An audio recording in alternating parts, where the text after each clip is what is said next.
People have been robbing graves almost as long as we've been sticking people in holes. After all, the dead are often buried with jewelry and gold teeth and skin that one could easily furnish into tables and whatnot. I swear you would be of more use to me if I skinned you and turned your skin into a lampshade. Grave robbing has been a plague affecting humanity from past to present, and in this video, you will find a not so comprehensive unstructured history of embezzled corpses coming straight from the underground.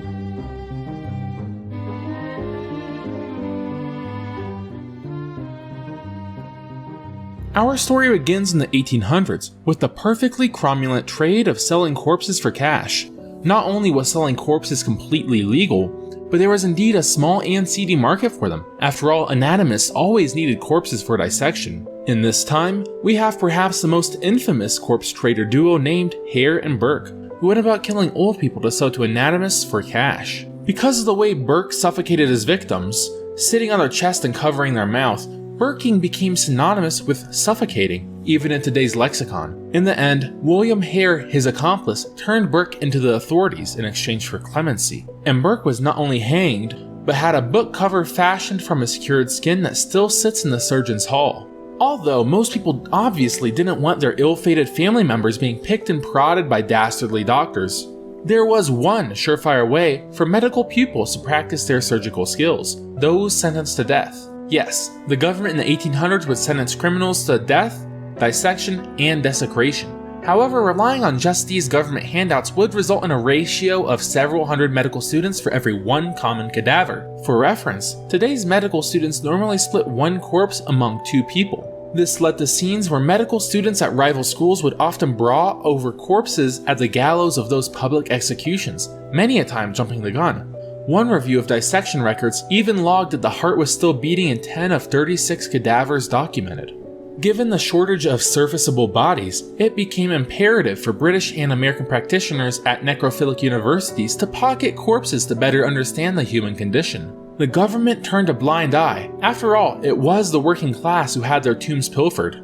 Also, some officials realized it was important that students have bodies to practice and, to be frank, make mistakes on, so an easy truce formed between these two entities. Don't ask and don't tell. Perhaps the most scandalous episode in grave robbing history came by the name of Charles Byrne, an Irishman of fantastic height. Measuring in at 7'7", scholars at the time speculated he achieved his immense stature due to his parents fornicating on a haystack. Charles attended state fairs across England, and when he came across the world's leading anatomist at the time, John Hunter, a peculiar proposition was proposed to him. Hunter offered to purchase Charles' corpse posthumously.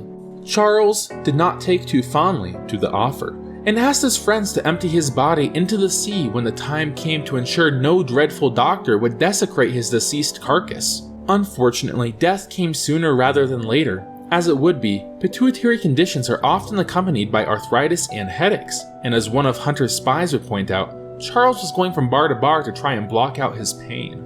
As one would imagine, it takes a whole lot of Guinness to kill an Irish giant, and by the time his liver sputtered out, he was just 22 years old. Now came the terrible task of hauling a giant 75 miles to the ocean. Unfortunately for them, Hunter had bribed one of the men responsible for moving the tomb for an incredible 500 pounds, or 50,000 US dollars today. And while Byrne's casket went one way, Byrne went the other. Instead of dissecting the body, where Hunter would have likely found a pituitary tumor with his skilled eye, he boiled the body and extracted the bones, which would become a centerpiece for a museum he opened called the Museum of Anatomical Oddities in London, where Byrne is still exhibited today. Many cases such as this helped encourage the British government to change the law regarding dead bodies in 1832 to allow unclaimed bodies to be removed from workhouses and into hospitals. However, this didn't stop some peculiar occurrences happening in one of America's most prestigious institutions. You see, the art of grave digging always hit the poor the hardest. Rich folks could afford iron cages that made their coffins harder to pilfer. They could also hire bodyguards, in the most literal sense, to guard dead bodies for a week or two until the corpses were too rancid to dissect. This led to bodies of poor people such as German and Irish immigrants taking the brunt of the punishment, and it wasn't long until a mob stormed Columbia University. It is said Alexander Hamilton had to plead with the mob to stop. They didn't. It eventually got so bad that Baron von Steuben, a hero of the Revolutionary War, was called upon to calm the riot. Upon being hit by a brick, he ordered the militia to fire, and a riot that started over corpses ended with 20 more. This was hardly an uncommon occurrence. At least 17 American so-called anatomy riots took place before the Civil War.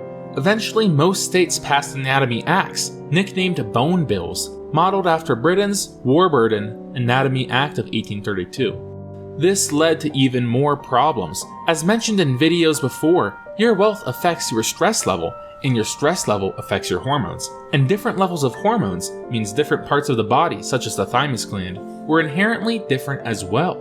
As of today, it's believed by most that SIDS is associated with an infant's inability to awaken upon a restriction of oxygen. Hence, you are not supposed to let your kids sleep on their stomachs. This has led to its own issue, as constantly lying on the back of your head actually causes the child's head to flatten, and you get groovy experiments such as this. However, it would be better than a century before scientists pieced this together, and with a biased sample of only poor peasants and no reason for further protest, anatomists went about attempting to figure out the cause of SIDS. You see, poor babies died of disease, malnutrition, diarrhea, and a whole host of other ailments that by mechanisms beyond my pay grade caused the thymus gland to shrink. SIDS babies, on the other hand, had completely normal thymus glands, as their asphyxiation naturally did not cause the thymus gland to shrink. Seeing this correlation of SIDS babies having larger thymus glands than non-SIDS babies, anatomists thought they found the cause of SIDS. These infants' giant thymus glands must be crushing their windpipes while they sleep. Overnight, doctors began radiating thymus glands, leading to cancer, immune deficiencies, and by some estimates, up to 10,000 dead infants. Today, most institutions get enough quote-unquote donations. This is not the story for less endemically prosperous countries, though. Some medical schools in Nigeria, for example, get 0 annual donations, leading to resurrectionists digging up dead bodies, selling them on the red market, and continuing the age-old practice. Of course, I'm going to talk about the history of grave robbing. I better not leave out the best-known case, the robbing of the corpse of Charlie Chaplin. In 1978, Chaplin's grave disappeared 3 months after his death, and his wife, Una Chaplin, was given the difficult choice: pay $600,000 or don't retain the privilege to your dead husband's remains. She reportedly laughed in their faces and refused to pay. Luckily, police tracked down both the 2 men responsible and the grave, and the story went on to inspire the French film The Price of Fame. And in the end, Chaplin's body was replaced 6 feet under, while his soul continues its torment in the center of our earth. The noble practice of grave robbing marches on to this day, but not for the people, but for the coffins themselves. You see, metal prices have been on the rise for decades now, and many coffins are made of metal. Many others steal corpses to sell them online. I understand this. Owning a human skull sounds really cool, to be honest. My favorite story involves a man stealing a skull from the catacombs of Paris, sticking a certain phallus inside of it, and posting it on 4chan. It has been in fact documented that 21 skulls were stolen from the ossuary at St. Leonard's Church in Kent, England. With the advent of sites like Facebook and Instagram, selling human body parts has never been so easy. We are seeing an increase in vandalism to churchyards, says paleopathologist Trish Byers at the University of Cambridge. South Dakota has seen its own rise in grave robbing. People think it's even more cool if they recover a Native American's corpse. And they're right. The method by which grave robbers accomplish this task is by setting up a tent and pretending they are camping, and then digging up dead bodies while inside their tent as to not attract attention. Ingenious. I could go on with this video, however I simply do not give a shit. Thanks for watching. Bye everybody.